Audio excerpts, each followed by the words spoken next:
Hello everyone, this is Sue Tetzlaff coming to you live today in Fans of the Framework. Welcome everyone. If you're here, pop your name in the comments there or hit a like or something like that so I can know who's attending live today. And if you watch this on the recorded version later, which many of I know you do it later, go ahead and put a comment in there too and let us know your reaction to today's topic, today's topic is about employee satisfaction, engagement, and empowerment, okay? So sometimes those three words get kind of muddled up and used interchangeably.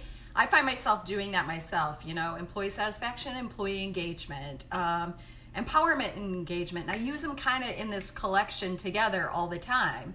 So I want to talk a little bit today about the difference between those kind of three ideas or concepts or elements in your culture, which is employee satisfaction, employee engagement, and employee empowerment, and how they're different, because they are.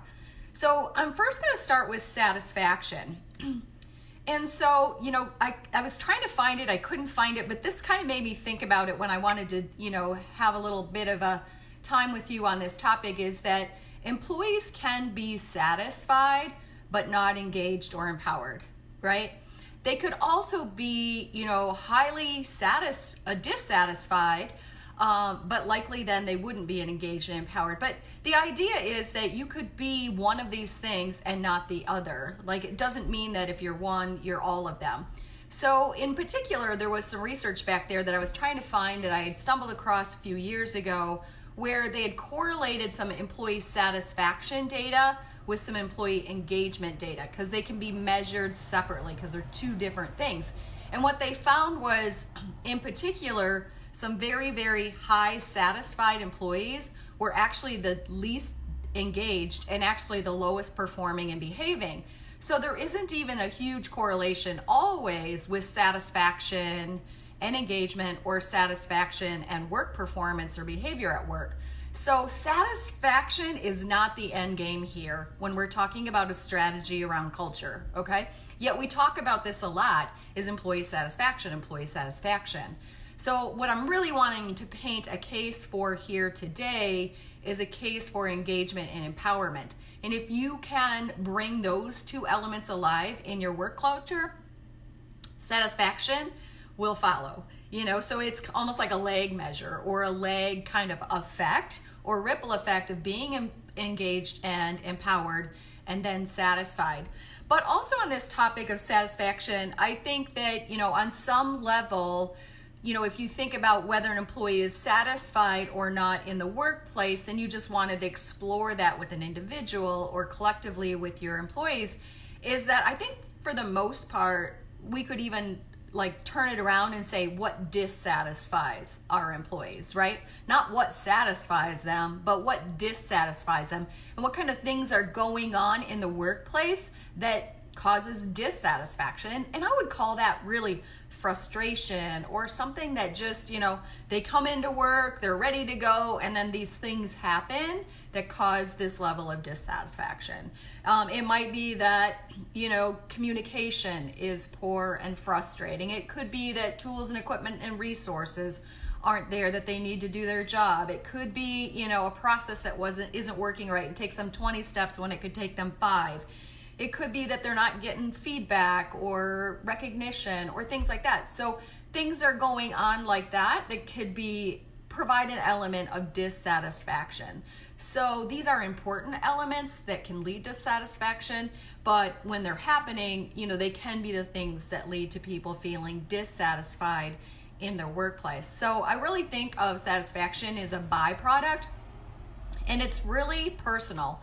I think not everyone is dissatisfied or satisfied with the same things. So what might be okay or satisfying and doesn't frustrate or dissatisfy one person might be, another person might be highly sensitive to it. So the idea here is that satisfaction is really personal. And when I went and looked it up, of what does satisfaction mean, it really means being happy and content. And some people could be happy and content performing at a really low level, flying under the radar, etc. So it isn't the end all and be all of a workplace cultural effort is to have happy, content, satisfied employees. We want that to be the case, but that isn't our main aim, okay? So our main aim really lies in the domains of engagement and empowerment, okay? So let's go there. Engagement. Engagement is, and I looked this up too, because I have my own concept and ideas around this. Our work has its own kind of ideas and concepts around that. But I went out there in the literature. I'm like, okay, what's the true definition of engagement, employee engagement? And it is, I'll read it here, a relationship between the organization and its employees. So it's about this bigger picture of a relationship between an employee and the group of employees and the organization. And it's really about treating employees as stakeholders in the organization and in their company, where empowerment is different in the way that it's about the relationship between the employee and their work, okay?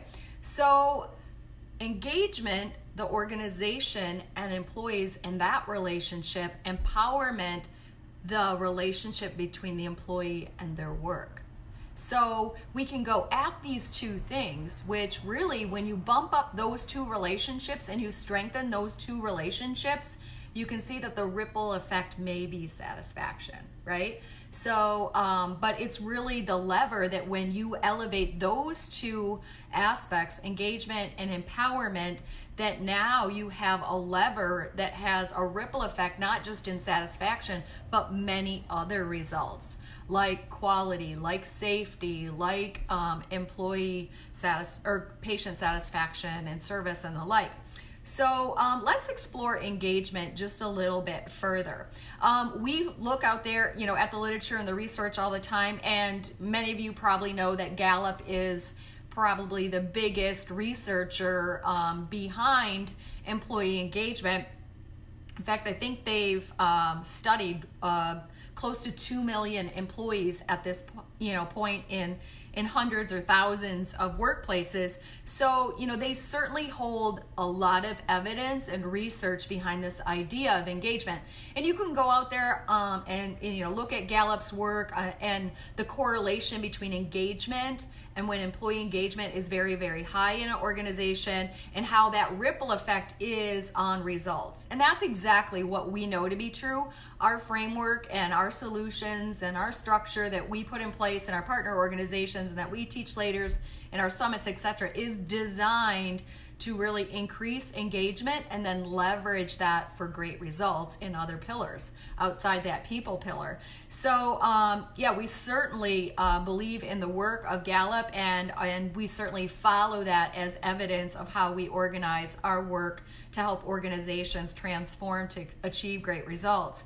But really what Gallup has found is that 70% of the employee engagement, the variation in employee engagement is related to leaders.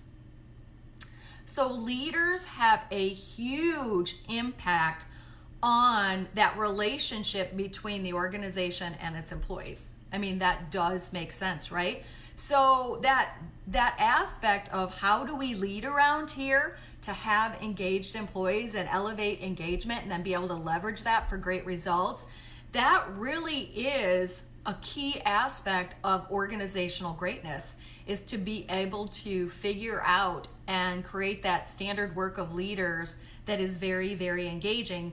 And that research of almost 2 million employees show that leadership has a huge impact on engagement.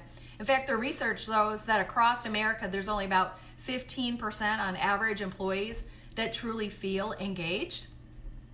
And you know, they've also shown that organizations can bump that up into the 70+% range if they do certain things right.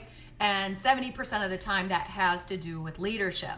So very, very important. So also a little bit more about engagement is that, you know, engaged employees are willing to give discretionary effort. That's one of the key things behind, you know, beyond the definition of it, is that when you get to looking at engagement in individuals, is that they're willing to give discretionary effort. So what that means is they'll go the extra mile, they're passionate about their work, They feel a profound connectedness to their organization. So then again, it's about that relationship with the organization.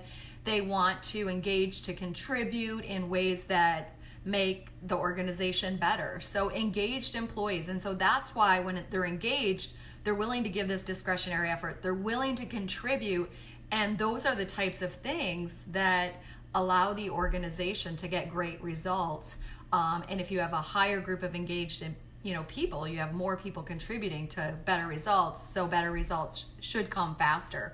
So it's really an important aspect of great organizations is to figure out this engagement piece, and leadership has a lot to do with it.